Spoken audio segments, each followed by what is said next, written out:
Here we are. You know what I mean? Wild, wild times. And we got a voice of the day. Want to shout out the one and only D1 in the building. D, thank you for joining us, brother. Man, you already know, man. It's an honor to be here. Salute to everybody that's on this call right now. You heard me? Believe that. Yeah. Indeed, an honor to have you on as well, bro. You know what I mean? Like I said, we have all been longtime fans, and you know this whole Kendrick situation I know has now elevated the status a little bit more. You know what I'm saying? So, congrats on the shout out right there, man. Well deserved. Thank you very much. Yeah, Kendrick threw me the alley oop of a lifetime, man, and shouted me out in his new song, "Watch the Party Die." And honestly, I met Kendrick at the start of both of our careers, like 2011 in California. I'm from New Orleans, you heard me, but I was doing a festival in Cali and we met each other. And that's really like the last time we spoke was back then. That was like 2011 or 2012. So that just means that from a distance, I guess he been peeping out, you know, what I'm standing on and what I'm standing for and what I'm putting down. So it's a blessing, man. You know, when you stay ready, you ain't got to get ready. So I didn't really have to scramble to try to do nothing crazy once he shouted me out. It was like, I'm just going to keep doing what I've been doing. I had just dropped a new album, a hot album that debuted at #2 in the world on the iTunes hip hop charts behind Eminem. So that album is brand new. It's called Loaded. And I was just like, I'm going to keep putting my content out and keep making noise, man. So I really appreciate my man CL. And, you know, for me getting this invite because as artists, we need DJs. You know, we can never be above needing the support and the friendship of and just the camaraderie of DJs. So thank y'all. Yeah, 100%. You are definitely one that, because I was talking about social media and the internet being a blessing and a curse, and with what you do, I think is a definite blessing. You know, we talk a lot about balance in hip hop and whatnot, and you know how everything that, you know, a majority of the time that's getting pushed on the mainstream ain't always the best for the culture and best for the youth. You know what I'm saying? So correct me if I'm wrong, because you are a professor, correct? Yes, sir. I'm a professor. What school do you teach at? I teach at Tufts University in Boston, Massachusetts. And then I'm also doing a fellowship simultaneously at Harvard University out there in Boston. Fire. Well, congratulations, man. Like I said, you definitely want to come off as you walk it as you talk it. You know what I'm saying? 100%. And that authenticity is needed for sure. I think it resonates in the music. It resonates in the message. When did like you start kind of being more committed to social media and like getting this message across? All right, let me think.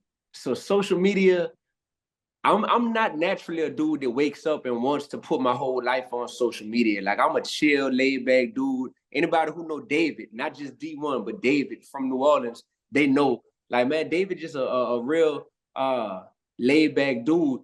So with social media, you know what it was? It was in 2016, Raymond, to where I had a song that went viral. It was called Sally Mayback. And it was a song about paying my student loans off. You heard me? And that was the first time that I really had something on social media go viral. And I found the right clip of the song. The hook was real catchy. So I found like the right clip of the hook and I cut that out the music video and I posted it on Instagram. And that was the first time I experienced just something go super viral. And that changed my life, man. I was signed to RCA Records at the time. They didn't like the song, so they didn't put it out. So I put the song out on my own on social media, just like on some buzz stuff. And it went crazy. Next thing I know, I was on CNN, I was on Forbes, I was on The Real, I was on ESPN, all behind this song about paying my student loans off. And it led to a partnership. I formed a partnership with Sally Mae, the student loan company. And that partnership was extremely lucrative and life-changing. And we did a lot of good in the world because we gave away like hundreds of thousands of dollars in college scholarships to the youth. So when I saw that social media had changed my life, at that point, I started getting more intentional about like, yo, I want to use this stuff more consistently. So 2016 was the turning point. Beautiful. Yeah. I mean, and I trip out more or less because, like I said, I know I'm not going to front, like for myself, that's kind of how I discovered you. You know what I'm saying? I had been aware of your music, not even realizing it was you. But then as I started to see this stuff, because I'll be one to tell you, like, man, I get frustrated what's getting pushed on the masses. I get frustrated with, you know, uh, for lack of better, I call it pussy rap. You know what I'm saying? Just like I said, for a lot of the stuff that's been getting pushed and fed to us now for the past couple years, that's not in a very positive form. You know what I mean? And that's not what I think hip hop is about. You know, and you definitely one of the more purists and definitely one that when I like I said, I've been taking a dive off in all your catalog forever, man. It's like the message has been consistent 100% to you now for years. You know what I mean? Yeah, So it's yeah. cool to see you finally getting the appropriate shot I think that you deserve. And it's Thank tough because I was tripping out. I don't know if you've seen this documentary on Andre Ward, his latest boxing documentary, but it's funny how because he was such a positive dude, it's almost like the public forum didn't support him. You know what I mean? And I'd love to wonder your thoughts on that and why you think the public as a whole we gravitate more towards the negativity than just someone yourself rather with the positivity. when you got God on you, they make it hard on you. You hear me? That's just a fact. When they see God shining through you, you know, they want to do any and everything to try to ignore you or overlook you or just make it seem like, all right, that's cute, but let's get to the real stuff or whatever. It's like, no, man, y'all definition of real is fake. You heard me? These rappers ain't catch these bodies, man. These people 9 out of 10 times ain't out here murking nobody, man. And even if they are, that's dumb to rap about it, you know? And these females prostituting their body on these records, and that's all they want to talk about is the power of what's between their legs. Like, this is not helping us, man. And we can, it don't have to be positive because life ain't positive all the time. But it's a difference between narration and glorification, man. You could talk about being from the streets. Shoot, I'm from the hood. You heard me? Like, straight up. Like, there's no way that I could deny that. But I don't glorify the fact that my best friend got murdered. I don't glorify the fact that my partner is doing 40 years in jail right now. You know what I'm saying? I don't glorify that stuff. I can talk about what I've seen, but talking about it takes creativity when you say, I want to talk about it in a way that we could try to overcome it and make it get better. And people don't even respect the art form no more. So if they don't even care about being a talented artist, if they like, man, I'm just a rap hustler, I'm just in the game to make money, and that's it. They're not gonna respect the DJs. They're not gonna respect the real grind of going to the club, and when somebody play your stuff, you dap them off, you show them love. You heard me? You might buy them a little drink or something, or just network with them and show that appreciation, building them relationships. I did all this. Open mics, driving from New Orleans to Atlanta, paying $40 to perform at Club Crucial. You heard me? T.I.'s club. And trying to get discovered. I did all this because I really love, like, I love the art form and I love the hustle that come along with it. And that's before I was making money off of this stuff. So that's just my thing, man. And now they didn't let the wrong one in the door, man. They didn't let the wrong one in because now that I'm in, I don't care about their friendship. I don't need to be in the in crowd if it means that I gotta be silent or that I gotta go along with a bunch of stuff that I know is wrong in my heart. So they could try, you're right, they try to ignore you. They try to make it hard on you when you stand for something. But that's why you got to be so good that it's undeniable. You got to be so great that it's undeniable, man. And that's my goal when it comes to my music. Hell yeah. Hell yeah. Well, I'm gonna say they let the right one in. You know what I'm saying? You knocked that motherfucker down. So, you know what I mean? Believe. Congratulations again. Because like I said, you know, a lot of people are just getting hip to you now, but you've been doing this for quite some time. You know what I'm saying? So, but Yeah, again, that's a testament to, like you just said, you love this, you true to the craft, and that's what I think. You know, kind of going to what you're saying is missing in the game today. We got so many people that are diving into music because they get themselves a little viral wave. It's a hustle, and it don't stand for nothing. You know what I mean? So yeah. And the kids are suffering from it because the kids are just receiving whatever's being pushed on them. And it's just a whole system where they're like, man, we're going to push the most negative stuff on the youth because the youth don't know no better. So they're just going to digest all this. And then the youth end up being effed up, man. They end up being, you know, like just like real messed up behind the music that they listening to and consuming. And of course, the parents got a role to play in it as well. But why would we want to glorify like killing? So like if you were rapping about, if you glorifying killing somebody in your music, you must have never lost nobody. Cause I know that's the last thing I'm trying to glorify after I didn't have to bury so many people. Like it just don't even make sense to me. So yeah, so that's that. Like I said, I'm here, bro. And if anybody want to do their background research and they try to think, oh, he just clout chasing, or he just, he just found him a lane, so he trying to just get on. Man, I got 12 albums out, bro, and they all pushing the same type of message, same type of energy. I got collaborations with The Game, with Project Pat, with Manny Fresh, with Juvenile, with Fredo Bang, with Kevin Gates, with like all kind of people. And on none of them songs am I changing to be like what I think they would want me to rap. But I'm the same D1 that's on this call, man. And that's what it means to really stand on business, you heard me? And I just want people to see that. So yeah, stuff going good right now. Like it's going great. Stuff really been on the uptick. But I'm not having to change for it to go like this. Like that's the best part. The success is me being myself, 100%. And the freedom to be yourself, 100% too. So let's go on and get into records since you mentioned his name. This one right here with Fredo Bang. Again, for y'all who haven't heard, the latest album is loaded out now. Again, we got D1 hanging out. Keep this one out, y'all. Spitting. Super dope. Super dope. Super dope. Fredo Bang from Baton Rouge, right? Yeah, Fredo Bang from Baton Rouge. I used to be his teacher. I was his middle school teacher. Ah, that is fire, bro. That is fire. So I felt like LeBron James and Bronny, you heard me, being on the same team, doing a song with my old student, man. So that felt good. Hell yeah, super dope, super dope. That's ill, man, and that's what, like I said, it's one thing that you're doing this and reaching the audience like in a public forum, but I think even furthermore, being a professor and being able to just give game, life game, to students is dope too. So we got some people that definitely want to ask some questions, if you don't mind. I think you had your screen changed right just a second ago. There we go. There we go. We can leave it like that. Yep. Earl, what's happening? What's going on, fellas? D1, what's going on, man? Good afternoon to you, and appreciate you taking the time to be here on the call. Definitely been paying attention to your career, and just like the positivity that you have in the music, the more, the fact that you stand something in your music, which a lot of artists don't. I was just curious to know, man, not too long ago, like certain artists will have like disagreements with your approach, which like I personally saw things as you saw it, whereas like, ultimately, you got to make money, but there's also some kind of responsibility towards it.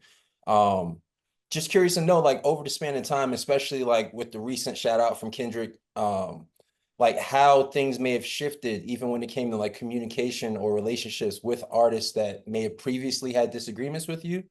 They could have shifted, they may not have.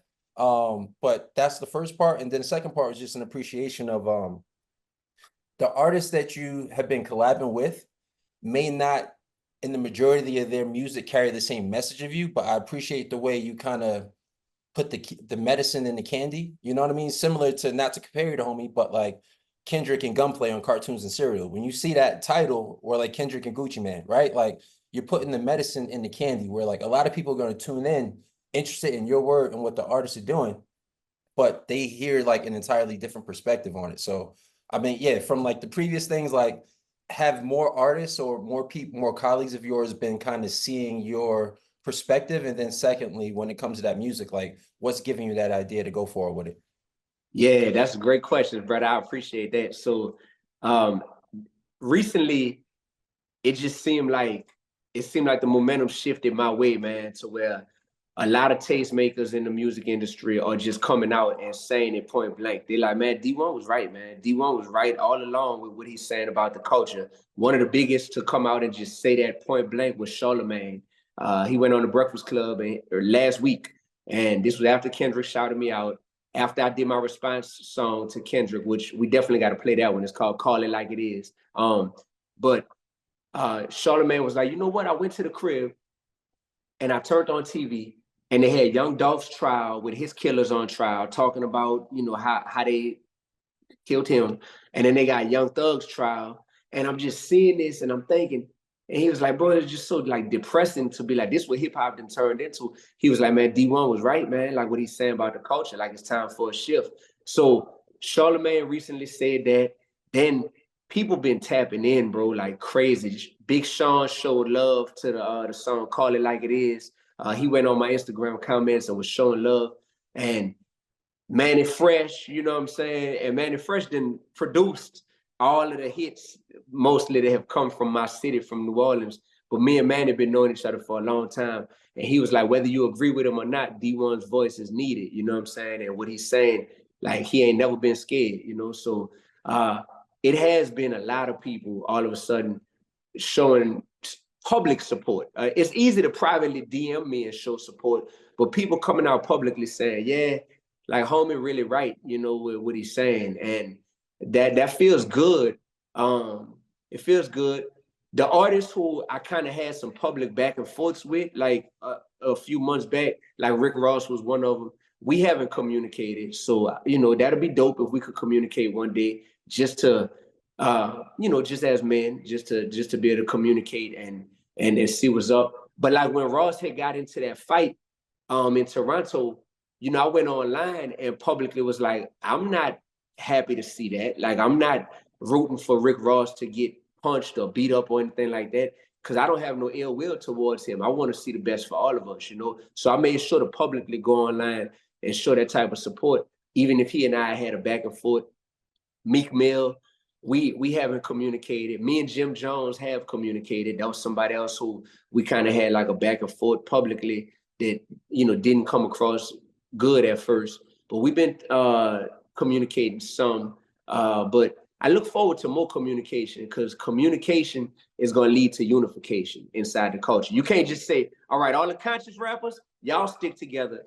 All the gangster rappers, we going to stick together. All of the female rappers, y'all just stick together. We all got to be able to talk, man. We all rappers at the end of the day. So, so that's the answer to that, man. And ultimately, the collaborations that I've been doing, you know, I like to do collaborations that people don't expect, because I know how people's brains work and they just want to segregate us the same way with Democrats and Republicans. Y'all ain't supposed to rock with each other. Black and white, y'all ain't supposed to rock. You know, the east side of New Orleans, where I'm from, and uptown, oh, it's supposed to, y'all ain't supposed to, nah, forget all that, man. So when you see a D1 and a Fredo Bang on a song together, it make you scratch your head at first, but then you listen to it and you like, they both jamming on there and they both being themselves. That makes a statement. When you see these unexpected collaborations, you know what I'm saying? Like me and Project Pat, like that tripped a lot of people out. Now I come out Project Pat, a whole preacher out here, you heard me? And people like, oh, all right, well, no wonder why him and D1 did a song and it's called All Glory to God, you heard me? So I like doing them type of collabs, man, that's unexpected. And I'm gonna continue to do that as long as I don't have to compromise what I stand for, you know, in the collab. So yeah, thank you. No, that's what's up, yo. Yeah, just appreciate you. And I mean, just to speak to your point just a bit further, like that is authenticity to me. You know what I'm saying? And I think a lot of other fans of music, when like, you know, a lot of other artists, they talk about difficult times. I just appreciate you. And my bad. I don't know if the audio is coming through delayed and whatnot, but hello?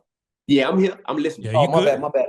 Now I was just saying, it's dope because there's authenticity in that. And I think it also helps show to like the outside world and the outside music fan base that there are multitudes of blackness. You know what I'm saying? Like there isn't just one way to be black or one way to enjoy or express yourself in the culture. So seeing collabs like that, and then, you know, you also having your voice has been super positive. So yeah, shouts to you on that, bro. Thank you, brother. That means a lot to me, man. For real, for real. Yeah. So if this stuff ain't fun, I'm gonna run, you know what I mean? So I just do the stuff that keep it fun for me, man. And it feel good to form real relationships with other rappers too. Half of these dudes that collab don't even be liking each other. They just collab because they both got a fan base that they like, oh, good, I'm gonna get some of your fans, you're gonna get some of my fans. And my thing is, I would rather really have respect be there, you know, if I'm gonna work with somebody. So yeah, man, I'm trying to teach at the end of the day. I'm still a teacher at my core. So because I feel like a teacher in the rap game, like a KRS-One or a Chuck D, I'm looking like what has the potential to teach people. And when you challenge people to accept something that don't seem like it'll fit together, now you have the ability to teach them like what unification looks like. And we're not a monolith as Black people. That's absolutely a fact. Yep. No, I appreciate you. I was literally telling CL that earlier today when he told me he was on the call. Like, we're not a monolith, so it's dope to show the different shades of that in the parts of culture. So no, I appreciate you again, bro. Absolutely.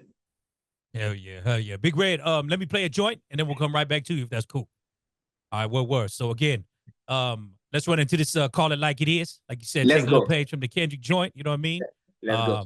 More heavy bars. Again, D1 hanging out, y'all. Peep game. I wanna be empathetic, my heart like D1. No gimmicks, just good music. D1, heavy. You know what I'm saying? Super ill. Go ahead, Big Red. Checking in from Dallas. What's happening? What's going on? I just wanted to say, hey, we heard the song.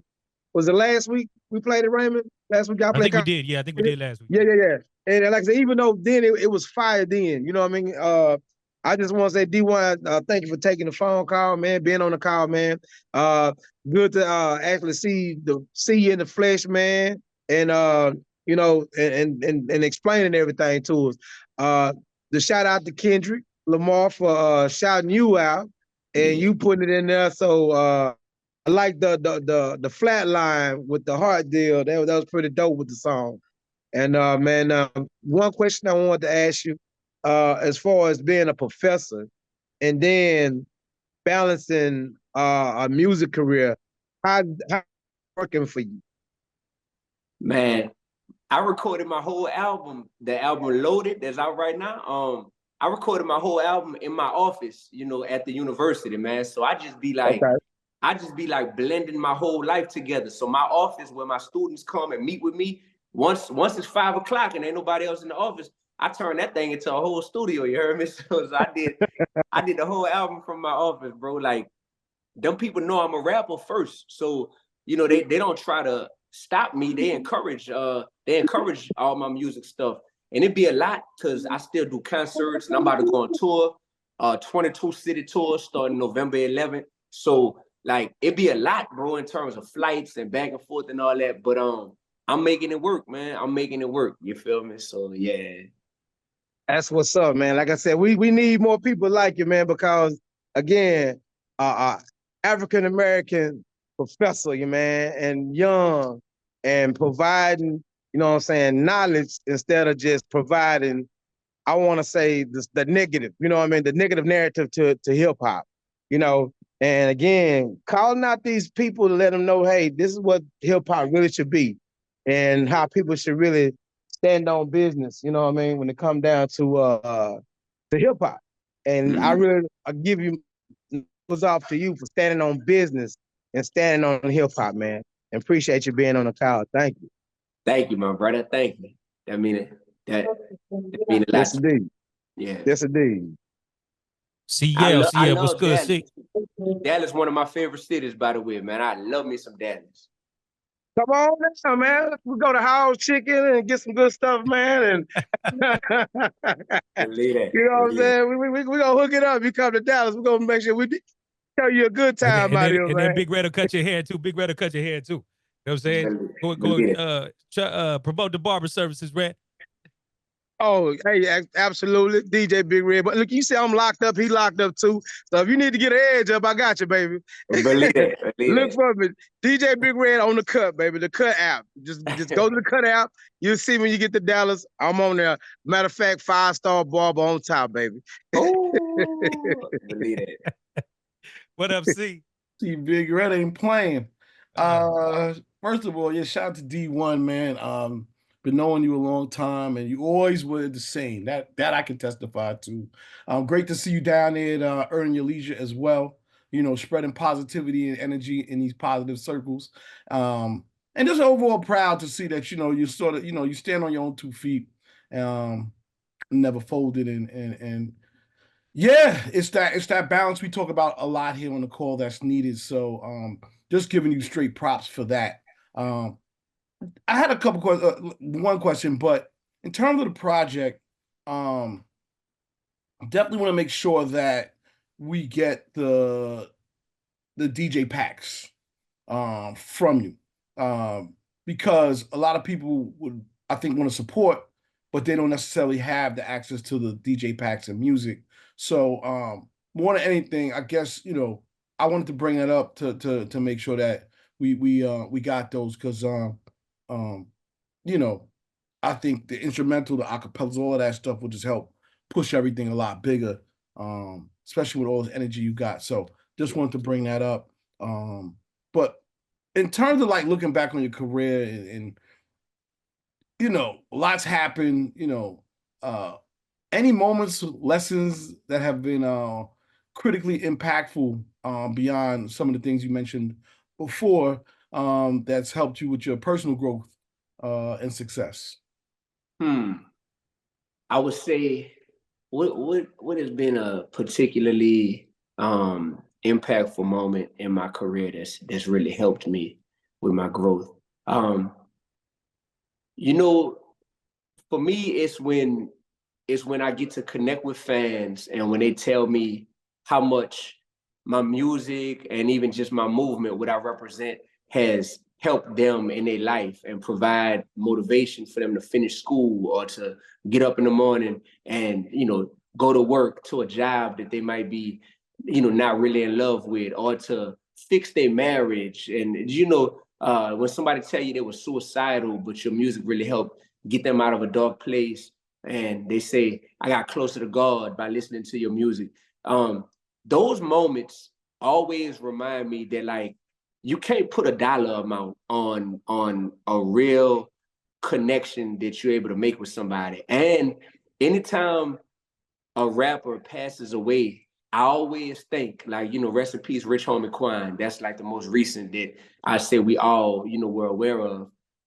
His music is still here. You know what I'm saying? Even when he's gone. So I've always thought about, like, man, whether you making millions or not from your music, you got to know that you're creating something that is going to literally be here in this world until the end of time. You feel me? So that right there be enough motivation for me to want to be the best artist I could be, but also come from like a pure place with my creativity, to where it's not selfish creativity, but it's meant to help others. So it just be that type of stuff, man. Like, I can't put a dollar amount on those DMs that I get, or those emails that go to my team, or those encounters with fans when I'm on tour. So, man, I'm just a people person at the end of the day, bro. I became a celebrity on accident. You know, I was just trying to be influential, man. The being famous and all that stuff, like that was just a byproduct of me just saying, look, I was a middle school teacher before any of this. So if this rap stuff don't work out, I'll go right back to that classroom. But then when the rap stuff worked out, it was like, I got to keep the heart of a teacher, but just have the platform of a celebrity or the platform of a rapper, you know? So I'm just a real regular dude at the end of the day. That's why I'm not extra flashy. I'm not no dude that, if you see me, you know, bro, you just gonna be like, dang, that's D1. But you're gonna be like, he feels like he's approachable, you know, just because I don't know how to be no other kind of way, man. So yeah. Yeah, man, that's what's up, man. And my second question was more about the education side of it, you know. Is there a particular area of education that you feel like our people in general, and I know we're not a monolith, right? We spoke of that before, but in general, do you feel like there's an area or space or a particular type of education that we should all be aiming for to become better overall? It's a very general question, but I'm asking from your standpoint, like, you know, being an educator, is there a level or somewhere that you feel like we all need to learn this or that? Yeah, I would say three things. I would say, if we could teach everyone on a high level to love yourself, respect your neighbor, and embrace your gifts, those three things right there will make it to where you realize that you were put here, and whatever story you have, whatever family you were born into, whatever mistakes you made, it's okay. Like, God didn't make a mistake when he created you. So love yourself. Like, and when you love yourself, it makes it easier to do number two, which is to respect your neighbor, because you recognize that they're imperfect just like you. they are a person who God created as well. So they don't deserve to be bullied or picked on or anything like that, just because they're different than you. So love yourself, respect your neighbor, and embrace your gifts. Like, we all have these unique gifts and these unique passions, man. And if we learn that it's not about trying to do what somebody else is doing just because they're successful. It's like, what do I love to do? And how can I focus on using my gift, embracing my gift to make this world a better place? You'll realize that you also don't have to hate on nobody, because there's like, it's impossible for me to hate on one of y'all right now, because I'm like, I love that y'all are doing what y'all love to do, because I love what I'm doing. You feel me? And I'm so content with my world and my mission and my purpose that I can actually applaud somebody else instead of hating on somebody else, you know, even other rappers, you know. So that's the three things I would say, man. And that right there, that don't matter if you're a straight A student, if you making Fs, you know, that has nothing to do with these numbers on these pages and on these tests and these exams that we get. That just has to do with our mindset towards life. And then you'll realize that, oh, studying and getting an education, that's something that makes me a better version of myself. It's not about saying, am I smarter than Earl, or am I smarter than Raymond, or am I not as smart as OJ or whatever? It's like, nah, this stuff is simply about us running in our lane, running our race to be the best version of ourselves as possible, man. I wish every kid could embrace that, along with learning math, learning English, learning science, learning social studies. You know, so I actually wrote a book too, man. I wrote it's a children's book. And I wrote that last year. I dropped that mug. It's called David Found His Slingshot. And it's an anti-bullying book, you heard me? Because I used to get bullied when I was a little kindergartner, like when I was real young in New Orleans. But I remember all these years later, I remember how getting bullied at 5 years old used to make me feel. And me and my bully actually became best friends at the end of the day. So I did a book talking about how students and kids can learn to actually like build bridges with one another and respect one another for their differences, as opposed to building walls and hating on one another and picking on one another just because they're different. So my book is about hip hop, because me and my bully, we realized that we both had a love for hip hop. And I don't want to give the whole book away, but yeah, man, it was real cool. So that book has been blessing thousands of students all around the country. And you know, that I just wish kids could learn those three things. Brilliant. Brilliant. Thank you. Honest. For sure. You know, to piggyback a little bit off what C was saying and talking about the education and everything, because, you know, we've been taught for years, knowledge reigns supreme, knowledge is power. How do you feel about the education system now? Because, you know, we're in a strong narrative that's been building over the years that they're not pushing school no more on the youth. You know what I mean? It's go get money all these other ways or whatever. So from someone like yourself that's on the inside, you know what I mean? Yeah. How do you feel about it all? Yeah. So first thing I want to say, for people who criticize school, you know, a lot of people say, man, college is a waste of time. Man, them people need to shut their mouth, man. Like everybody, just like Black people, we not a monolith. Like, people's life after high school is not monolithic. College is a waste of time for some people if you know that what you want to do in life doesn't require a college education. But let's say you want to be a lawyer. College ain't no waste of time. You got to go to college, you know. Let's say you want to be a doctor. You got to go to college, you know, a medical doctor at least. So, yeah, man, like, people just want to jump out there and say the boldest things just so they could go viral nowadays. But college definitely changed my life. And my daddy didn't go to college. He was a welder, you heard me? Out there in New Orleans, you know, just welding on the Mississippi River for my whole life. But my mama did go to college, and she is a social worker, you feel me? And she couldn't be a social worker without her college degree. So it's really about knowing yourself and knowing what you truly want to do, and then being able to determine, is college the best fit for you? And then if we back up from college and go to just the most basic level with education in general, there's a lot of problems inside the public school system nowadays, and charter schools, a whole lot of issues. But there's also a lot of problems in church. There's also a lot of problems in the government. There's also a lot of problems in the entertainment industry.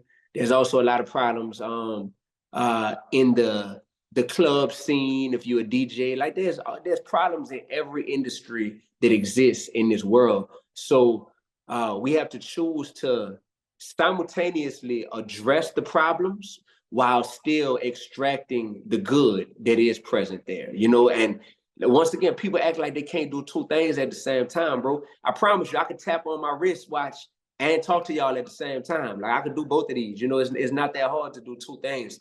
So we have to be able to be like, yo, like there's a lot of great things that school offers, you know, even from kindergarten on up, there's a lot of great things. Let's maximize those great things, but let's also address, you know, what needs to be improved and work to improve while we maximize what's already good. You feel me? So yeah. Hell yeah. Hell yeah. T-Rex, you there? Yes, I'm here. How you doing, D1? I just want to say, man, you're definitely a light in the darkness of our industry, and just seeing how you maneuver, you definitely moving like Jesus, man. You know, just being amongst the people, but not compromising what you believe in. I have two questions. One, at what age did you seek God and get saved? And two, how is the podcasting industry treating you? Yeah, two great questions, man. So the first one, I was like 19 years old. You heard me? I was in college and I went to LSU in Baton Rouge. And my freshman year, brother, man, I think I had the toughest freshman year out of anybody who I know, man. In 1 year, I got cut from the basketball team because I used to hoop. So I got cut from the team. My girlfriend, we had been together since 10th grade. She ended up cheating on me with a few football players. Keyword a few, yeah, Jeannie, yeah, a few. So it was one of those situations. You heard me, that messed with me bad.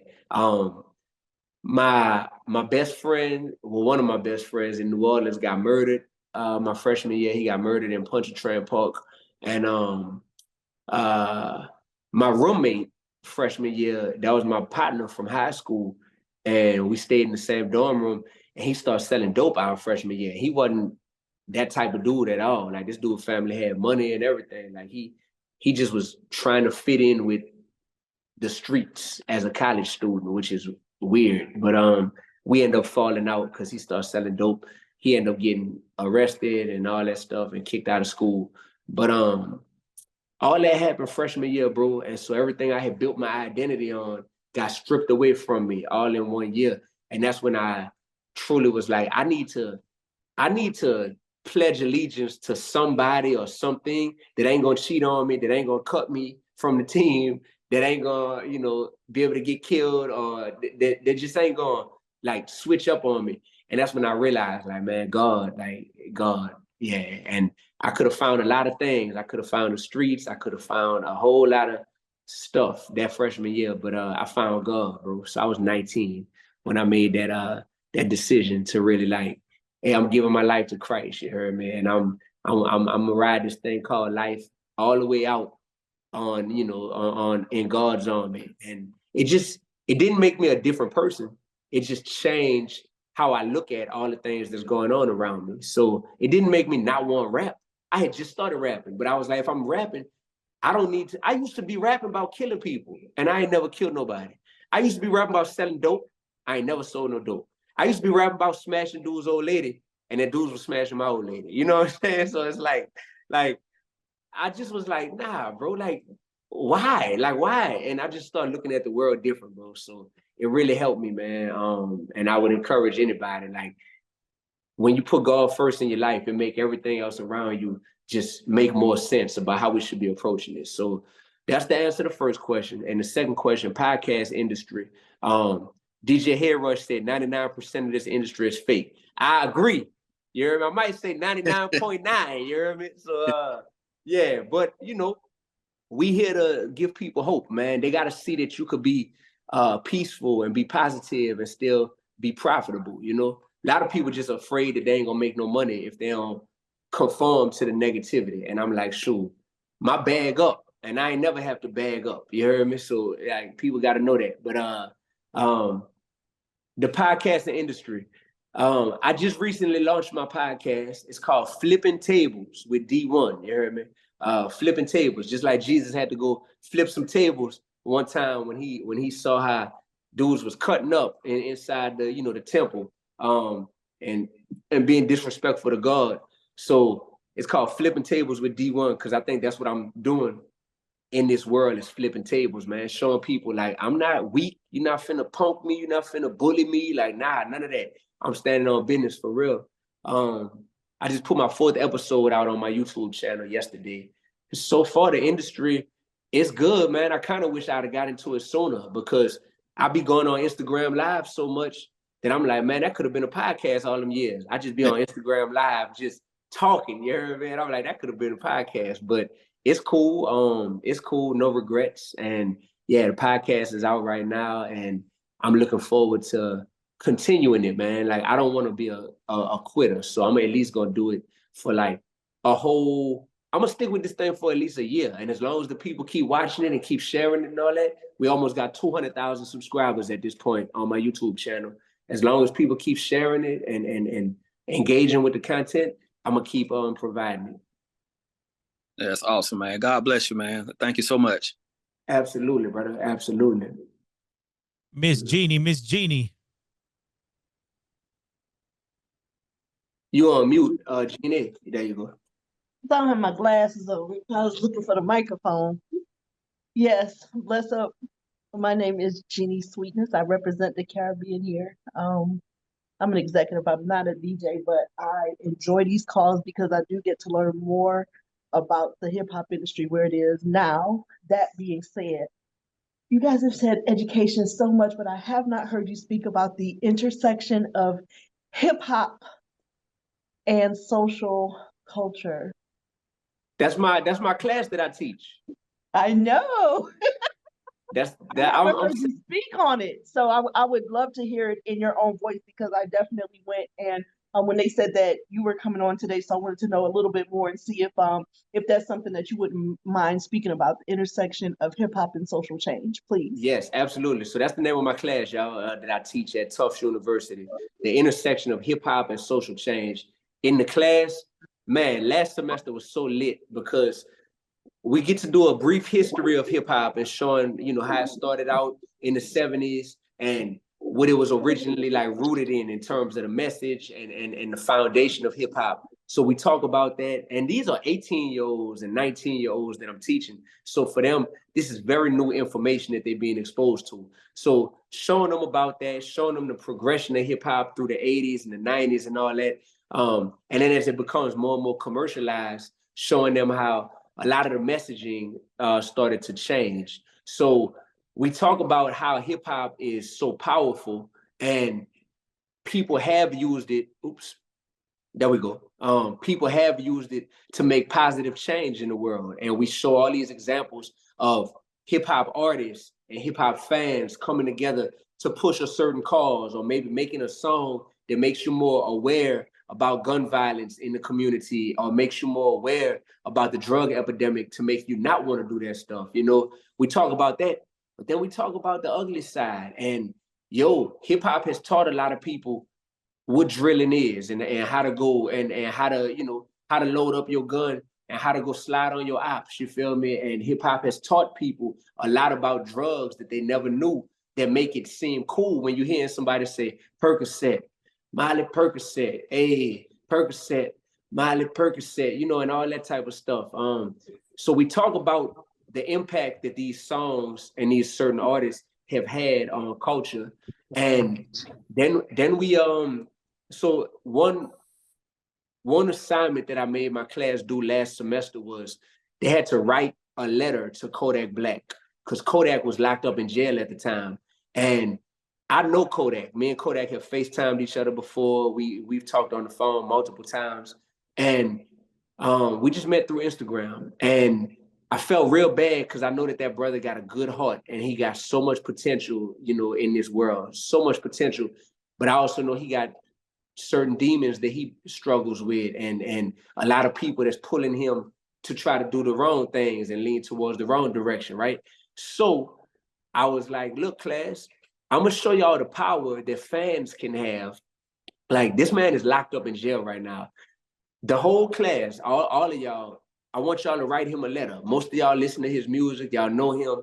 Write a letter, but the purpose of the letter is to encourage him and to build him up and to uplift him and to even challenge him to be a better version of himself. And do you know that when Kodak got out of jail, I DM'd him and he hit me back like, I got all them letters from your class. He was like, man, and that stuff really motivated me in there. And he was like, y'all snapped, man. Like, I appreciate all them letters and all them wise, them words of encouragement. And that was me proving to my class how this relationship between fans, I call it the 3 C's, right? Consumers, creators, and commissioners, how they all tie in together. And that's what the whole class is about. I break it up into 3 sections. We learn about the power that fans have, consumers. We learn about the power that creators have. So DJs, we're creators. Rappers are creators. Producers are creators. And then commissioners. And commissioners are label executives and program directors and, people who are in a position to like give people attention or money, for the music that they create. So we learn about the intersection of all that stuff. And then Kendrick and Drake started beefing in the middle of the semester. So of course we started talking about that in class and the impact that was having, you know what I'm saying? And it was just like, man, it's a lot, it's a lot to unpack because we did a lot. Oh, and Jeannie, as part of the class, my class created an album. I challenged them to create, I broke them up into groups and they created an album. So they came up with a name. So they named, the album is on all the platforms. It's called Young Prophets of Progress. That's the name of my class group. And I think the name of the album is like Special Topics 0151, because that's what my class was listed as, Special Topics 0151. So their album is out on all platforms, and we did an album release concert. It was packed out on campus, and it got some press and all that. And a lot of these students are not rappers, but I challenged them to make songs that was meant to make social change. So they got, man, it's so dope. And we did a lot in one semester. We really did a lot. So yeah. Can I tell you that you remind me, I want to say, of Cornel West and Michael Eric Dyson. Wow. And I just want to say that me with my little civil rights hat on right quick, especially, Cornel West was fortunate enough to be able to take his message to college as well. So that is so amazing that you're able to do that. So I'm just sending you more positive energy to keep that going. And I did not know that there was a Nas, and I told you I researched you, right? Tell me what that thing is, that the Nas title or what it was. Yeah, at Harvard. Yep. So Nas been rocking with them for about 10 years now. My bad, y'all, come and get my phone charger. But yeah, Nas been rocking with them at Harvard for about 10 years now. And that program over there, that was something that somebody told me about it, because they thought, they was like, yo, this fellowship, it's about like hip hop and education and how they tie into one another and how they really they work together in a lot of ways. So I was like, man, what is this? Like, I had no idea about it either. And somebody put me on to it, and they kind of hipped me to it. So I was like, man, I want to try to see if I could be a part of this. And and that's what I did. And so by the grace of God, I was selected. It wasn't something where I had like an easy road. It's like it's almost like applying to be in school. You know what I'm saying? And I got accepted. So for my fellowship, I did research around how hip hop serves as a teaching tool inside the Black community. So I did an album called From the Hood to Harvard. So I got some bangers on that album too. That came out about a year ago. So From the Hood to Harvard, I did that album up there at Harvard. And I did the children's book, the book I told y'all about. I did that as a part of my fellowship, just to prove I'm gonna use hip hop. Oh, my whole book is like, my whole book rhymes. It's like a rap that I wrote. So I'm showing how I'm using hip hop but to teach people something that's gonna make this world a better place. Teach people to love their neighbors and not bully their neighbors, you know? So it's just me always trying to show how hip hop can be a teaching tool to make this world a better place. And that's what I've been doing at Harvard. And I'm going on my 3rd year right now over there. So yeah. Yes, ma'am. Very dope. Very dope. Queen B, we'll come right back to you with the question. Let's play another joint real quick if you don't mind, D. Yeah, run that. I could make a suggestion. Yeah, for sure. Run that. You a Star. Let's do it. All right, D1 again, loaded because I need to ask you about the title of this album too here in a second. So let's run it. Check it out. You a Star. Represented to the max. Bro, those beats be so hard. So hard. I got a good ear for beats. I got a good ear. Who produced that one? Man, what's that dude name? I found this dude on the internet, brother. Don't make me lie to you. I don't even know. No, that's all love. That's all. I mean, I think the greatest thing about the music, dog, is like I said, like I said, the beats go so hard, but then you pay attention to the lyrics, and it's a whole nother world. You know what I'm saying? So, props to you, Miss Queen B. Miss Queen B. Let me not take away from you. Oh, hello. My name is Queen. D1, thank you for being a light and leading by example in the hip hop industry. And congratulations on your new album. And can you tell me about an aha moment that you had with one of your students that took your course? Like any defining like a moment that you had with one of your students? Wow. So many. So at the beginning of the semester,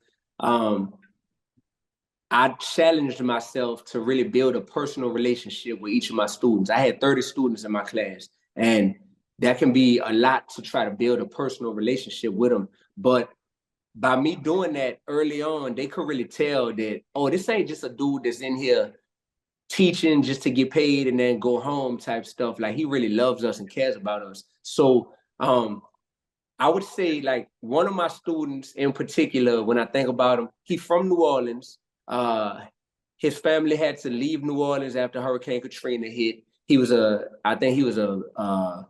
baby at the time, and he moved to Houston. He plays on the football team, and just as a young Black dude who really, he from the streets, you know what I'm saying? But he's in college now and just trying to, I guess, feel comfortable in his identity, and being able to be himself in this environment that's way different than how he grew up. We really hit it off like real early in the semester, probably because we was both from New Orleans, and then we just had a lot in common. And then him being like, dang, this dude is my professor, but he's actually a rapper.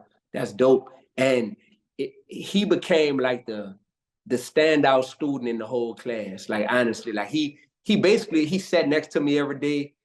He always was early, you know, and extra helpful and all that. And I'm like, this dude who be feeling like an outcast on this campus a lot of times as a young Black brother from the streets, this man is like so engaged in this class, and he ended up making an A+ in the class. And he did his thing on the album that we put out. So the first song on the album, I put his group's song first because their song is actually really dope.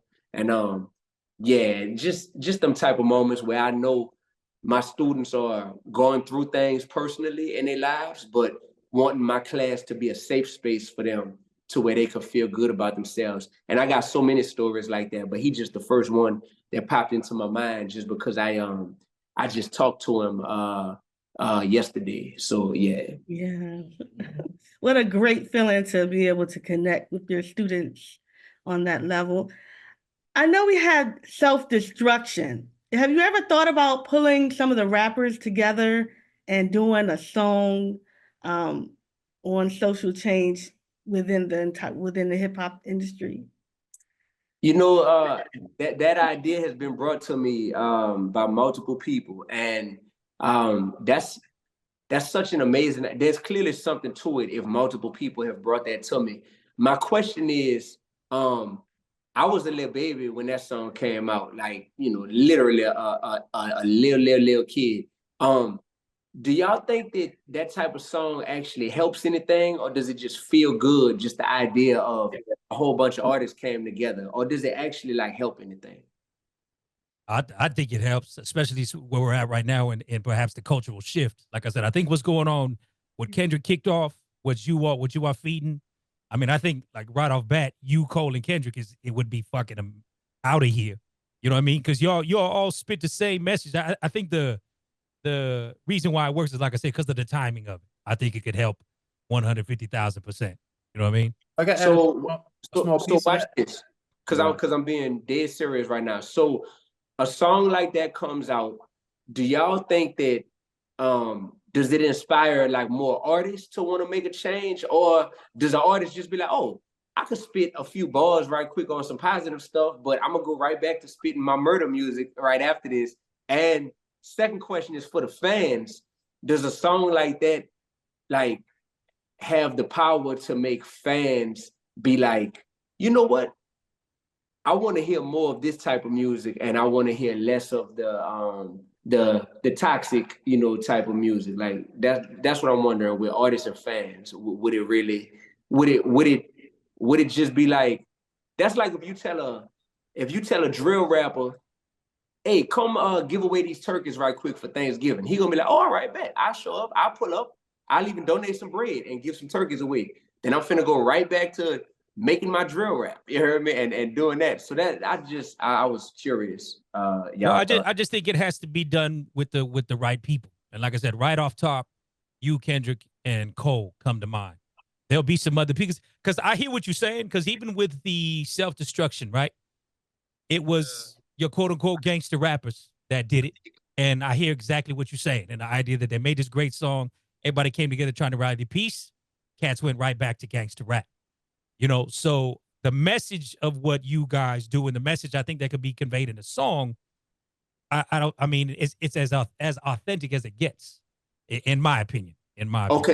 Okay. And I say this secondly, I'm so glad that that question was asked, because January 1st of 2024, I came out with something that it's not a song, but it's a movement. It's bigger than a song, and it's my version of what self-destruction represents. It's called the Platinum Pledge. So y'all are DJs, so y'all know the power of the word platinum inside the music industry. When you go platinum, that's like the top of the top, right?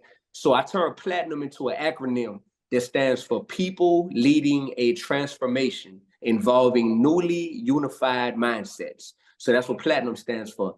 And the Platinum Pledge, I'm actually about to go to my website to read it word for word. So the Platinum Pledge is basically a new movement that I started for all the people who want to be on the same page about making this shift. So when you go to my website, d1music.com, it says, take the Platinum Pledge. A shift is happening right now. The purpose of the Platinum Pledge is to publicly unify all the people who vow not to create, support, or promote music that glorifies, keyword glorifies, murder, drug dealing and drug use, the disrespect of women, and sexual irresponsibility. And to take the Platinum Pledge, sign up right here. And it takes 2 seconds. People just type their name and type their email, right? That's something that I put that out there. I got so many thousands of people who have been signing the Platinum Pledge because they're ready to make a shift in the industry. And some people, they're not there. They're like, man, I don't know. That's a lot. Like, D, I think that I still like hearing or making some of the music that's glorifying murder and drug dealing and disrespecting women or whatever. But I got so many thousands of people who have signed the Platinum Pledge that my thing is like, that's a real movement right there. Because now I have a community and we finna be doing stuff together with thousands of us that's gonna change, like really change the tone of what's going on in the industry. So number one, if any of y'all are with that, my website is d1music.com. CL, if you could type it in, brother, because my chat tripping. DEE, the number one, music.com. You heard me? And you just go there and y'all gonna see as soon as you go to the website. I would love if any of y'all would be down to sign it. Charlemagne is supporting it. Buku people, I mean, buku celebrities is supporting it. But yeah, so that's like the movement piece. Now, in terms of the song piece, I might need to do that since so many people keep asking me about like a self-destruction. You heard me? So yeah, that's that. And I type it as well. But yep, d1music.com. But I did want to say one thing just to add on to your question about what to do. The message also has to lead to an institution, right? So that's what makes it really stick. Because you're right, anybody could just say, "I'm gonna make a positive song," and they go back to right back to what they're doing. That just takes the whole point out of it. But when you do something or create a movement and it leads to an institution, that's when it sticks. So like I always talk about Earn Your Leisure, how they took the commitment of financial literacy and it turned into something consistent. They started to do the podcast, and then they said, you know what, we're going to do Invest Fest. But now it started to really shape people's minds to be on some, you can literally do the same. You just got to add that institution piece to it, and I think you'll have a pretty committed thing. okay, that's a really good point. Yeah, because I got the community at this point. I got all these thousands of people who've been signing it, and now it's been like, all right, what does phase 2 look like? You done built the community. I want to keep building the community. I'm gonna keep pushing it, but now I gotta give everybody like a call to action, and that's why I started the podcast too, because it's a way for me to consistently be able to communicate with the people that's down to be a part of this shift. Yeah. That's what Earn Your Leisure did. Like they started a podcast and they would communicate with their people, and yeah, so it all led to institution. Believe that. Yeah. Yo, I don't want to jump in front of Holly Grove at all, but just to that point, there's an artist that I work with out of Montreal, and a big part of him being able to put himself on is the fact that Montreal had grants for young creatives to be able to use studios for free. So maybe if this is something regarding like the Platinum Pledge and artists that are signing up and they're making this pledge, perhaps you could use like this positive momentum to go to government grants programs. There are also corporations and banks that have like art funds that they need to spend by the end of a year to be able to fund certain things. Like maybe you could utilize that to pay for free studio time for artists to make music that's within this pledge. I have my own question, but I'll wait till after Holly Grove because I just at least wanted to drop that before the idea got lost. Thank you, brother. Yeah. All right, Big New Orleans in the building. What's up, Holly Grove? What's down? DJ Holly Grove here. You hear me? I got a comment, a quick story, and a question. You hear me? The first comment is, I gotta give you your flowers, brother. You hear me? Because being from the city and having a message that you have and trying to put more positivity in the city is huge and major. I just wish that more people were more open to it from our city. You hear me? Because I do see that you get more love from outside the city than you do in the city. And then, I just want to tell you to keep doing your thing because you never know what you're doing and who it'll reach. You know what I'm saying? And what flowers can grow from the seed that you have. And the reason I say this is because I'm from the city. When my people got divorced, we moved to California when I was 3, moved back when I was 12. But while I was in California, one of the Christmases, my mama lost her job, and Sway in the morning used to work on KBL in New Orleans, in San Francisco, and they gave me a Super Nintendo around the time my mom lost her job. And it was major to me because that's all I wanted. That's all I wanted for Christmas was a Super Nintendo. You hear me? And my mom unfortunately couldn't do it. Now fast forward, me being who I am, you hear me? I started giving back to the community when I was, more of my name and had a little bit more money to myself. And that seed started from what Sway did a long time ago. You hear me? And I just was on Sway 2 weeks ago and I told him that story. And he don't remember me particularly, but he remembers the stuff he used to do. So keep planting them seeds, brother, because you never know what flowers or what roses could come from the seeds you plant. You dig? And then my question to you is, you hear me? Well, another thing is I'm glad you starting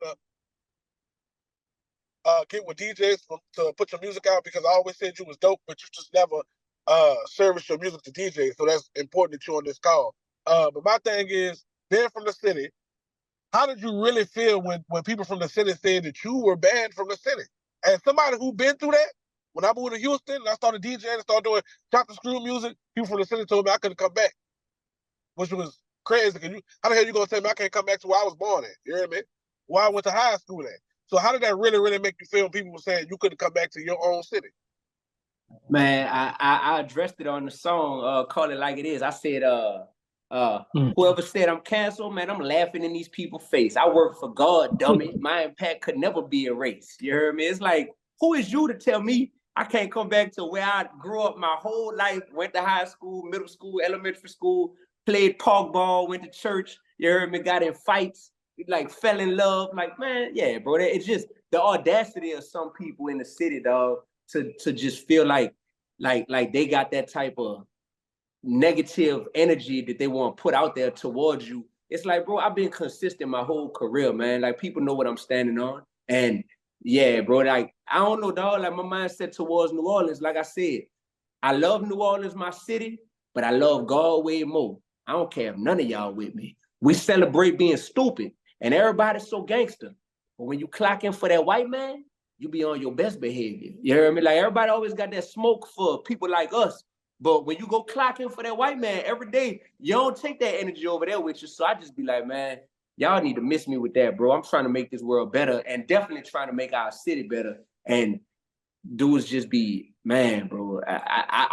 It feel good to know that you say you done went through that before too, because I didn't really know who I could call or talk to about that, because I was like, I ain't never heard people tell Juvie he canceled, or Wayne he canceled, or Manny Fresh he canceled, and I know these people, you know, so I'm like, I don't really have no precedent to look at to be like, who has the city ever said that stuff to before? But to hear you say that, it's like, well, I guess I ain't the first one. Shout out to DJ Hollygrove. He was the first one to get fake canceled from the city, you heard? Because in real life, we not really canceled for the city at all, you heard? Bro, you doing chocolate school music? Oh yeah, you from Houston now. What type of music that I'm doing got to do anything? Because I'm chopping up New Orleans people stuff. You hear me? I'm breaking New Orleans people stuff on radio. So it was just wild, bro. But yeah, keep doing your thing. Salute. I definitely follow me back on Tap In with you, because I have a nonprofit, you hear me, called NFIO, which is basically a New Orleans band organization. We do a lot of stuff. We did a back to school drive with Festival 5 right before school started. So definitely want to tap in with you and invite you to some of the things we be having, bro. That's a bet, my brother. I'm gonna tap in with you, and thank you. And you mentioned the DJ packs, and with CL saying that too. I'm gonna tell y'all the truth, man. Thank y'all. Like, you know, if you don't like, you know, I mean, my career been made from grinding and hustling in the streets, and passing out mixtapes when we had mixtapes hand to hand, and then being in the college scene, and then, you know, doing stuff in churches and nonprofits and all this. And it never really been something where it's like, man, that boy D1 got the clubs on fire. So because of that, I think I got away. As much as I respect and love DJs, I never really felt like, man, my music, why send them a DJ pack? Like, you know, is they gonna really play this? But y'all be spinning in more than just clubs. That's one thing I gotta acknowledge, is that DJs don't just spin in, you know, the traditional clubs or whatever. But then number two, my thing is, I'm starting to see that, like, because of my ear for beats and because of like me just getting better and better over the years as a rapper, I probably do got songs now that you like, man, I could fool around and mix this mug in there. You heard me? Do a little something with this, D. So it's on me to make sure I service y'all. And I don't think I even know how to make a DJ pack, but I'm gonna ask CL and he gonna teach me. You heard me? And I'm about to send that to y'all. Yeah, we got plenty of people can help you out with that. Plenty of people that can help you out with that. I had one I got no joint. problem with helping you out, bro. You from the city, bro. I got believe that. Go ahead, I had one joint because I lost my place when I chimed in on the other piece. But now I appreciate the relationship that you were saying that you're building with your students. Because when I was in school, they had a Jay-Z versus Nas hip hop class, and it was like talking about the history of like music in the Bronx and everything else. And it was taught by Professor Mark Lamont Hill, who like he's become more of a TV personality, and speaking about music and culture and everything else. Just in regards to your curriculum and like where you looking to bring things, like are you looking to like collaborate with more culturally music driven people within like your curriculum, or just like in the space in general, or is this like you as a professor at Tufts and Harvard, is this like kind of like a one shot, one season kind of thing? Yeah, that's a great question. I'm open to wherever this road can lead me to, because I definitely couldn't have told you that was in my in my bingo cards or in my future, that I would be a college professor. You know, if you'd have asked me that 3 years ago, I'd have been like, huh? Like, nah, how I'm gonna do that? All I got is a bachelor's degree. You know, you need a master's or a PhD for that. Like, I would have never known. So now that I'm in it and I'm actually loving it, I am open to more opportunities like this, whether it's at the same schools or whether it's at different schools. And hip hop is more open to it. So Bun B has taught at Rice University. My brother Lupe Fiasco teaches at MIT, which is also in Boston. I'm at Tufts University and at Harvard. Who else? Shoot, somebody else that I know. Dr. Dre got the Dr. Dre and Jimmy Iovine like School of Music and Creativity and all that. Ninth Wonder, there you go. Ninth Wonder is at North Carolina State, and he's been at Duke University as well. So I see that like hip hop is moving more in that direction. And I'm just like what's called an early adopter at this point. I'm one of the first few people. So I'll be a fool. That's like having stock in Apple real early. Like when they got the iPhone 4s and you got Apple stock. It's like I'd be a fool to sell that stock now. So of course I want to stay in education as long as the opportunities are still there. Yeah. So appreciate you. Hey, DJ Low Memphis, you there? Oh, J. Rawls. Yep, J. Rawls at Ohio State. J. Rawls. Yep, we just had him on as well.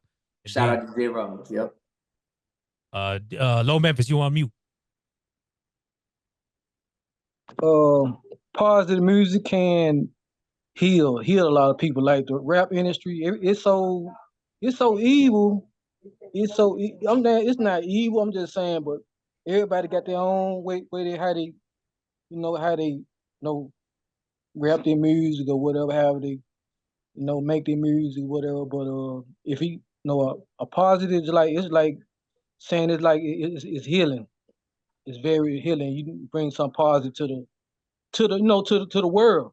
We want positive, just like Michael Jackson teamed up with all them big artists and did something everybody like that song. But you do with bigger, like DJs or organizations, some like homeless people. They got mental problem, but you like mentally, your music got some type of message. I can feel it.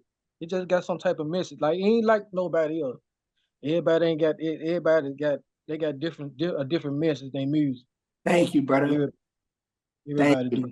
Yeah, and I got love for Memphis, bro. Like when I first started rapping in college, my girl, she was from Memphis, and like me going up there, and I remember going to like different music conferences, or like y'all say music conferences, you heard me, in Memphis. And I just developed like appreciation for the 901, bro. And so like I just did that song on my album with Project Pat, and even that, man. Yeah, that boy Pat. He a preacher. He doing something. He a preacher now. I was on his page, and he reacted back to. He said, "Yeah." I said, Project. I said, keep on going. Keep on teaching. You got to teach the youth have to understand. Put the guns down. Just go to school. Be something. Just clean the community up. It's time. It's time for something else. All the other stuff is out. It's better things. God got bigger things for us. That's a big fact. That's right. For the youth. Yeah, the world. The world's looking. The world is watching. You know what I'm saying? The world is watching. Well, I think since you brought up Project Pat, let's play that joint. If you got some time still, D, you all right? Run that, man. Run that. All glory to God. All right, word. Don't miss. Again, Loaded is the name of the album, y'all, and I wanted to kind of run off as you were talking about the Platinum Pledge. Speak a little bit about the title of the album, because I know it's an acronym as itself. The album is called Loaded, and people be like, loaded? What's loaded? Your gun loaded, or you loaded, or what's up? Loaded means life of a disruptor evolving daily. You heard me? Because that's what I am. I'm a disruptor, y'all. I come into space and I see like, oh, hold on, bro. What we doing? We could do better, man. Like, what is we doing? And I disrupt I disrupt the devil's work. I'm real good at disrupting the devil's work. You heard me? So loaded is life of a disruptor. That's me. Life of a disruptor, evolving daily, because I'm always evolving and trying to get better. So LOADED. What I'm saying. That's what I'm saying. All right, we got somebody new to the call this week. Miss Katiana. Miss Katiana, how you doing? I'm good. It's Katana. My eye is silenced, so Oh, it okay. happens. Katana, No my worries. bad. But Okay. it's Katana Lene from Joy 107.1 right here in Columbus, Ohio. And my question for D1 is, being a part of a gospel inspiration station, and you're not afraid to let everybody know that I'm with God and I'm not with y'all. And I can really appreciate that, because you don't only just call out the worldly people, but you also call out these people in the church that are out here messing up and spreading lies. So my question for you is, you talked about the late homie, Rich Homie Quan, and his legacy, like your music stays here even after you're gone. What is one thing that your music would like, what was one message that you would like your music to like stand on after you are gone? Yeah, I would always like my music to be the soundtrack that helps connect someone with their God-given purpose in life, you know? Through listening to my lyrics and my stories and my anthems, I just want it to be something that can help connect people with their God-given purpose. Because in life, it's only two options. You either fulfilled your God-given purpose, the purpose God put you down here for, or you didn't. It's only two things. So for me, I care about seeing everybody fulfill their God-given purpose so much that I want my music to help nudge people towards either walking in their purpose, finding their purpose, or if they're already in it, just motivate them to stay on that path in their purpose. So that would be the best use of my music, even after I'm gone. And I want to give you your props out here. I wish you the best, and I want you to keep doing what you're doing. I'm so excited for the tour, for you to touch these cities and continue to do God's work out here, brother. So stay blessed. I love you, and I wish you the best. Thank you. That means so much to me. And I honestly, with all of y'all, I'm gonna get with CL and just find out whatever the best way is for me to stay tapped in and connected with all of y'all. I'm gonna absolutely have to do that, because this is amazing. Like, this call is amazing. The fact that all of y'all are on here and y'all all got y'all own audiences that y'all are reaching and constantly, you know, servicing. So yeah, thank you. Katana Lene. I was named after Mortal Kombat. That was Dad's favorite video game, so you can't forget it. I'm finishing them right here. I'm finishing them with the spirit. That's all I'm doing. Mortal Kombat. That's right. Funny. Hell yeah. Great energy, Katana. Great energy for sure. Quantum, is you available? Yeah, I'm here. Real quick question, man. You don't have to answer. Well, you don't have to answer if you've already answered it before. But just wanted to know what kind of a two-part question. What is, or who is the mentors that you had in terms of teaching, and if you are still in communication with them? For example, if a Chuck D, a KRS, a Killer Mike, are these people mentors that you've spoken with? Are there other mentors that you have? Yeah, great question. Great question. So the people that were my mentors back when I was a middle school teacher, one of them was named Kendrick. I mean, y'all don't know him, not Kendrick Lamar, but dude named Kendrick, one of my boys who went to LSU with me. He was the dude that inspired me to be a middle school teacher, because that's what he was doing. And I went and visited his classroom one day, and I saw how he was being so impactful to his students, and it really was like, man, I want to do what Kendrick is doing. So shout out to my boy Kendrick for sure. And then one of my college professors named Dr. Leonard Moore. He is currently a professor at University of Texas in Austin, but he was at LSU. He was my Black history professor, and he really inspired me. Really, like, that dude inspired my life, just to continuously, you know, try to live my life for more than just financial gain, like put impact over income, you know? And he really inspired me to be like that. On a college level and in the rap game, all the brothers who you named, Chuck D, man, I don't like say this a lot because I'm not trying to seem like I'm bragging, but like, Chuck D has told me and has told other people before, like, man, D1 is a legend, you know what I mean? And Chuck D is like the legend of all legends for me, especially the lane I'm in. I look at a Chuck D as like, bro, you did it. You did it, my brother, like for real, for real.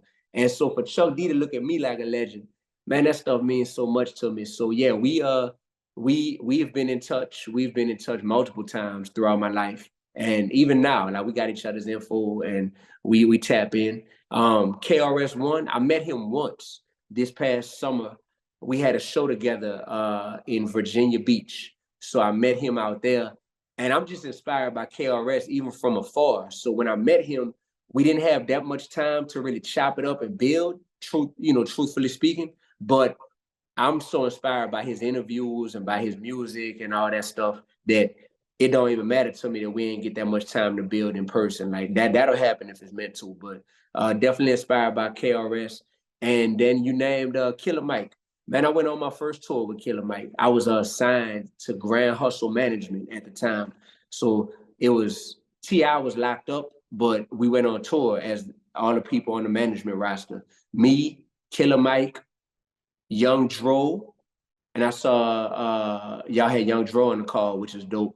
And then Pac Div, a group from out of Los Angeles. So I went on my first tour with them, and me and Killer Mike just hit it off, the big bro, little bro type of vibes on the tour. So we got music together. We did a song called Never Clocking Out on one of my old albums called The Focus Tape. And yeah, that dude's so intelligent, man. Like him, I look at all them dudes, Lupe Fiasco. Lupe is one of the smartest people I have ever met in my life. And he's a brother who is a real brother of mine. It's deeper than just rap. So yeah, man, I'm blessed that they kind of say like birds of a feather gonna flock together. And I think I've just kind of naturally met and kind of like linked up with people who got similar hearts as mine over time, and it's really a blessing. Yes, sir. Well, listen, right there, D. I mean, going back to the self-destruction, you, Kendrick, J. Cole, Killer Mike, Lupe Fiasco. That's 5 off top. That's 5 off top. That would be bananas. That would be bananas. And I say that only because, again, each one of you walk it as you talk it. You understand? So that's where, like I say, like, you talk about the impact of that record, you guys all follow it outside of just the music. So that's 5 offhand you got from this call. You know what I mean? So that's real, bro. Well, thank y'all for planting that seed or replanting that seed. Somebody else told me. I think 2 other people have mentioned that to me. So thank y'all. Thank y'all. And I appreciate y'all for having me on this call, man. Like I say, much respect to CL. We tapped in and yeah, man, like it's like you can't say no. You're a dummy if you say no when somebody's like, hey, I want to help you and support you. And, like I have an outlet that can really help. And I just want to say thank you to all of y'all. I hope y'all enjoy the music. And I'm going to get them all the packs to y'all. You heard me? Word. If you got time, man, we got a few more people want to ask some questions. All right. For sure. Swerve, you there? Y'all got 60 seconds. I'm just playing. Go ahead. D1, what's going on, young? What's happening, brother? Yeah, Fleet DJs, Digiwaxx, of course. Most of the things, my fellow brethrens and sisters up here already asked. But one of the things that came to mind for me when they mentioned the self-destruction, I had a couple of names to throw in the pot. Maybe you can make it happen. We will love to hear it, and this time is needed. Rap City. Got to throw a female in there. Russ.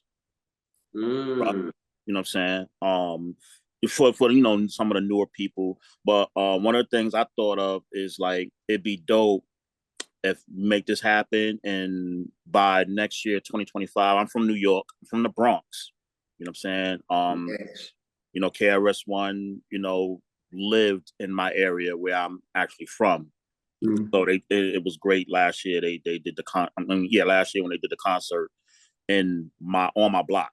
You know what I'm saying? So it would be dope if you bring that out when they open up the hip hop museum, and hopefully you will be there in a grand opening or come to, and I would love to meet you in person. Yeah, that'd be fine. And CL is right here. You know what I mean? You know, they call us Batman and Robin because we be running it around in this city. But it'd be dope if, you know what I'm saying, you come and it'd be a dope marketing promo as well. You know what I'm saying? Open it around a hip hop museum. I think, you know, the older people, the older brethren and sisters will love it. You know what I'm saying? I know it would be dope. We will all love it. We will all get behind it. We will all support it. You know what I'm saying? I am a DJ and a producer as well. And I'm also a teacher. I also work with the youth and kids. I just got asked to teach in a Board of Ed, New York City Board of Ed, you know, some production things. So I'm currently going through that right now. So, you know what I'm saying? Love it. And I'm one of the people that told Raymond last week, yo, play that new D1 joint. You know what I'm saying? I caught wind of it on YouTube. So, you know, we all like to break records up here, play new music, you know what I'm saying, and let everybody hear what's going on. Call it like it is. Yeah. So, you know, that's just some of the things. I'm sure I will bump heads and meet you. And again, if you wanna tap bases with more DJs as well, I'm sure you heard of Fleet DJs. A couple of my brethrens up on here, such as Head Rush, you know, Manny Faces. We would love to have you on that platform as well, and keep the message and the word, you know, spread out to the world. All right, that's. And I get the information from CL, and we'll make it happen. For sure. And I'm gonna get all of y'all information from whoever, either from Raymond or from CL or somebody. Yeah. So that's cool. We all tapped in, man. You know, you get one of us, you get all of us. That's a bet. Yeah. Well, thank you, brother. That means a lot to me. I look forward to.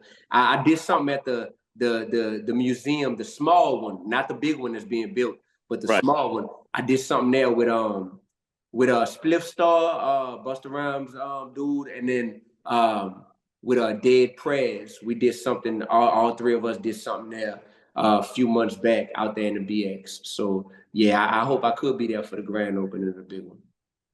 Oh yeah, I pass by it damn near every day when I go to my residency. So it's turning out dope from the outside. I can't wait to see what the inside look like. You know, people are already living in. For those that don't know, there's buildings above it, so people are already living in there. So they already got residents living in the building above the museum already. So it's coming soon. But salute, man. Thank you. Word. Old school DJs, San Antonio in the building. What's up? What's good, Digiwaxx family? What's good, D1? Good discovering you. I didn't know you was been in the game for so long, but I'm saluting you to you. You're a wise young man, and let me just say you're a very young man compared to me. So of course, I can say you're a very young man, but you still have that wisdom. I mean, you have this look about you. You have this little young look, but you look old and wise at the same time. It's a trip. But my mention was, I put in the comments way earlier in there about that self-destruction collaboration. And I was, you know, instead of making it self-destruction, I was saying make it self-construction, you know, because self-destruction is already like preaching doom and gloom. You speak into existence, and these young kids need some positivity spoken to in existence. So speaking to existence that they are headed for self-construction, not headed for self-destruction. Have them head something for something positive, not for something negative. So change the whole narrative from self-destruction to self-construction. Build them up. Build them up from a foundation, and that's what construction is all about. Build them from a foundation, build the walls, the windows, the roof, and the decorations. But you have to start from a point. That's all I wanted to come across with that. Bro, that's powerful, bro. That I like that a lot, actually. That's super fire. That's super fire. And what Quantum Leap said, it keeps it from being something already done. Yeah, and it's something clever and new. Now that's absolutely real. That's Yeah. When it comes from and it's not just a play on words, and it could be just a play on words, because self-destruction and self-construction, that's a little bar. I don't even think it need to be. And I think it's more or less the idea of how they came Yeah, together for that's self-destruction. that's basically It the ain't even got to concept. be about self-destruction to say. I mean, you all take with it and run with it what you feel with it. But I just think the idea of the message of the song is going to lead you to what y'all decide to call it. You know what I mean? So, but I would sleep on that deal. Like I said, I think the world, because of where it's at, that shit could be extremely impactful and extremely just, you know what I mean? Like you said, I don't know if that changes how artists moving forward, but maybe, you know, like I said, similar to your platinum pledge, bro. You're gonna get more people on deck, the whole nine, you know. So I know we'd love to hear it. I know we would all support it 100%. So for sure. Now that's a fact. Yeah. One last question, if you don't mind. DJ peace. Headrush, you still there? All right. Yes, sir. Yes, sir. DJ Headrush here. Salute to you, D1. How you doing, brother? Wonderful, brother. Man, hey, again, I want to give you your roses like everyone else. First time ever having the chance to chop it up with you. Hopefully this won't be the last time. I enjoy what you're doing. It's very motivational to me as well as the people around me. And my question to you, sir, is that I'm kind of stuck in this realm of pulling and pushing. Like I want to go this direction, but I'm so invested and engulfed into what I've been doing for the last 20 some odd years, 30 years, you know, it's hard to break the tie. So from a man in your position that's been down that road, how do you deal with that conviction that you feel every day, waking up knowing that this is what I'm good at, but God want me to be here so I can present myself in the way I'm supposed to be. How do you deal with that? And how would you advise me to move forward in that life? Brother, first of all, let me just thank you, man, for asking what I feel is a super vulnerable, transparent question, bro. It's honestly a genius question, man, because I think you just spoke for a lot of people who are not even on this call, who they wanna switch stuff up or they wanna just grow, but hip hop sometimes don't celebrate people for wanting to grow and change. They'll be like, oh, we want the old version of you. You know what I'm saying? We don't want this new improved, or you trying to be on something different. This is where your money come from. This is where your fans and your friends and your whole network come from, is us knowing you as this type of dude. There's a Bible scripture that says, greater is he that's in me than is in the world. You know what I mean? And it basically is saying that like God's presence inside of each of us is greater than our presence or our attachment to what it is that's going on in the world, right? And I think that we oftentimes feel like we are a prisoner to this persona that we created, or we are a prisoner to this lane that we created. Man, it takes a lot of courage in real life to make a pivot, but there are so many people who want to make that pivot, and they're holding themselves back because they let the devil get in their head and make them feel like they're not worthy of making that pivot. Brother, you want to make a pivot to being a better version of yourself, still using your same skill sets and your same talents, but using it for a purpose that you feel more called to. That is great, man. God is going to honor that, number one. Number two, you know, for some people, it's able to happen overnight, instantly. And they're just like, yo, I'm such a cold turkey type of person. I will drop this in a heartbeat and then just pivot left and do something different. And other people, it's like, yo, I'm more of it got to be a subtle shift. You know, it got to be a continuous, consistent shift that I make type of person. I would ask yourself, what does that shift actually look like? Because you got to replace your old ways with new ways. And in terms of if that looks like spinning different music or needing to spin in different venues, because one thing that none of us on this call are going to do, we're not going to overnight change the taste buds of people in certain environments who want to hear what they want to hear. If they keep going to Club Shenanigans the same way they've been going to Club Shenanigans in Baton Rouge for the last 20 years, they going there because they want to hear a certain type of music. So sometimes it's about saying, I got to change my environment, you heard me? Because I could be using the right gift, but for the wrong purpose. And I could be trying to plant seeds, but the soil that I'm planting seeds on, man, that soil is dead. That soil is unhealthy, bro. So ain't nothing gonna grow on that soil. So I would say map it out the same way you would map out wanting to move to a different city or wanting to change jobs or something like that.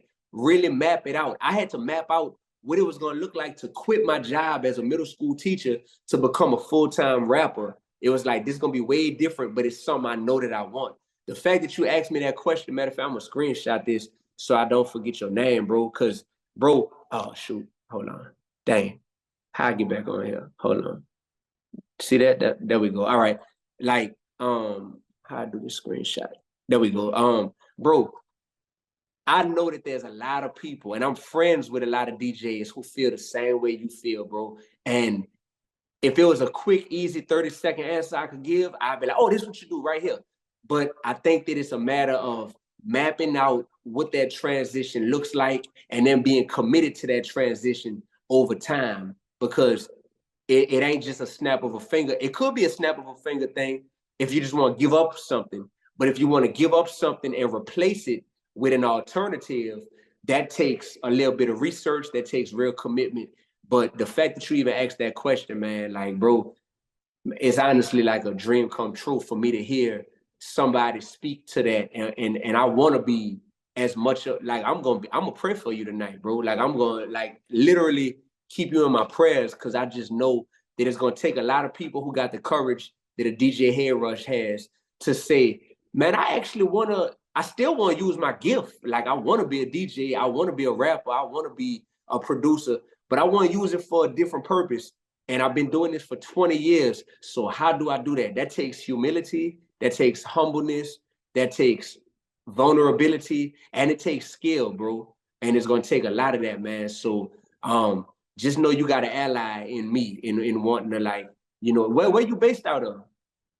I'm in Indianapolis. Oh, you in Indy? All right. Yep. I got a good network in Indy, man. Real good network. My man Amp Harris, he one of the biggest promoters. You know, that's my big brother. I just was out there for Indiana Black Expo performing and speaking. And yeah, like some of the DJs on the radio stations I'm cool with, DJ Strick. No Strick. Yeah, I know Strick and Amp. Yeah. So yeah, bro.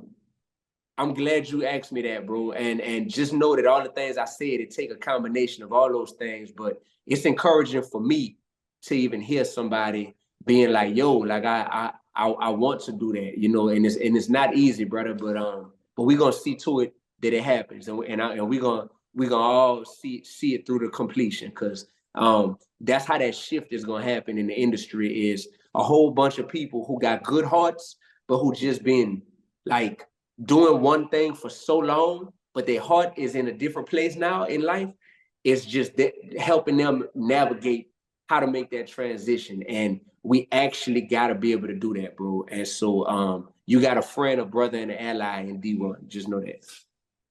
Yes, sir. I appreciate you, brother. And salute to you again. Thank you again for the encouraging words. And I'll be trying to link up with you as soon as possible. Thank y'all. Like I said, a new album that's out is called Loaded. So definitely check that out. Put whoever you can onto that. The single, that I would say the main single, I mean, that You a Star is hard. The one with the Project Pat sample. That You a Star is hard.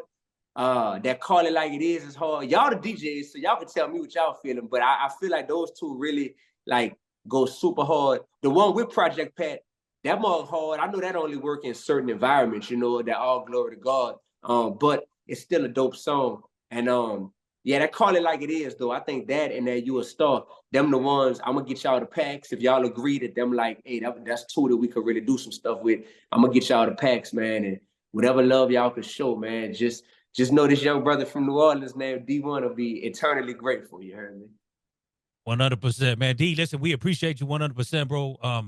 Well, like I said, your name has come up more and more times on this call, so it's truly a blessing to get you on here, man. And I think, you know, furthermore, as we wrap up, I just want to give you the flowers for everything that you're doing, not only for yourself, but with the youth.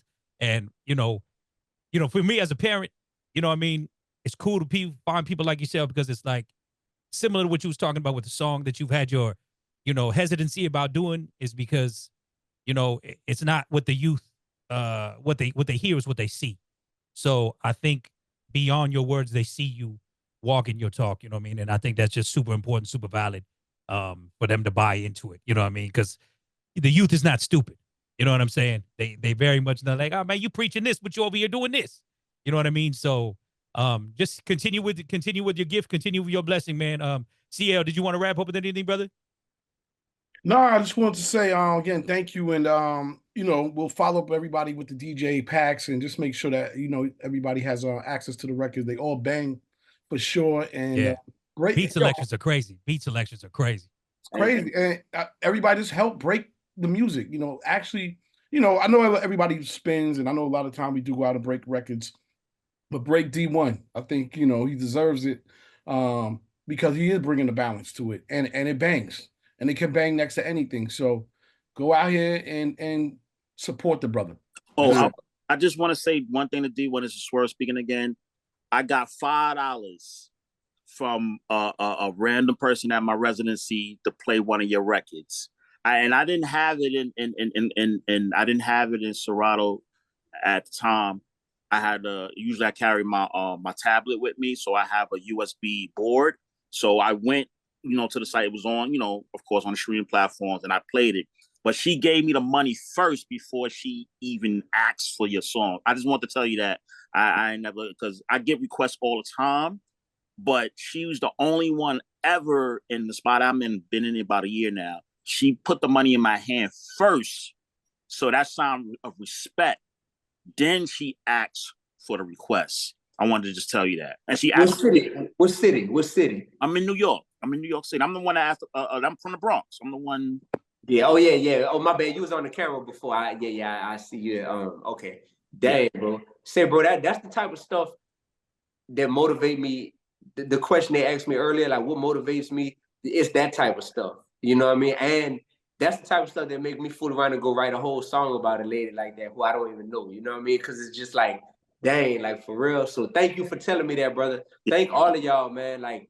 I didn't know what to expect with this call, but I knew it was going to be great. But this honestly exceeded my expectations because I'm motivated from this call and I feel excited because I feel like I got like teammates now, like people that is like, oh, they really riding with me. I be so much of this journey be feeling like it's just me, God, and the fans. But it feel good to have I just feel good right now, man. Thank y'all, man. For real. 100. And nobody said it yet, but hey. Kendrick Lamar, Super Bowl, New Orleans. We get the surprise appearance from D1. What we talking? You know what I'm saying? Hell yeah. D, much love to you, man. Thank you so much. Again, Loaded is the name of the album, y'all. Make sure you go run that shit. We'll look for the DJ packs ASAP. And man, just keep doing your thing. Keep spreading the love, no doubt. I got y'all. All right, brother. Peace and love. Digiwaxx.